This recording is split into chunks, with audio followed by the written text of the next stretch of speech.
আমাক কি কৈছিল কোনো তথ্য ৰাশিৰ মাধ্য আৰু মধ্যমা ক্ৰমে দিয়া আছে 14 আৰু 16 হলে ইয়াৰ বহুলক উলিয়াব দিছে মানে মিন এণ্ড মিডিয়ানটো আমাক গিভেন আছে আমি কি উলিয়াব লাগে মড উলিয়াব লাগে আমি ফৰ্মুলা জানো দুটা ফৰ্মুলা লিখিলাম মড ইকুৱেল কি আছিল 3 মিডিয়ান minus 2 মিন মানে বহুলক মানে আছিল 3 পূৰণ মধ্যমা 2 পূৰণ মাধ্য এতে আমাক ফৰ্মুলা দিয়া আছিল তাৰপিছত 3 মধ্যমা কিমান দিয়া আছে আমাক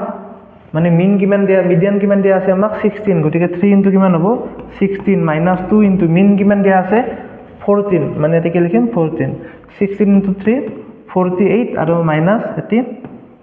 28 গতিকে आंसर কি পাম মই 20 পাম গতিকে অপচন নম্বৰ কিমান হ'ব অপচন নম্বৰ এটো কিমান হৈ যাব ডি হৈ যাব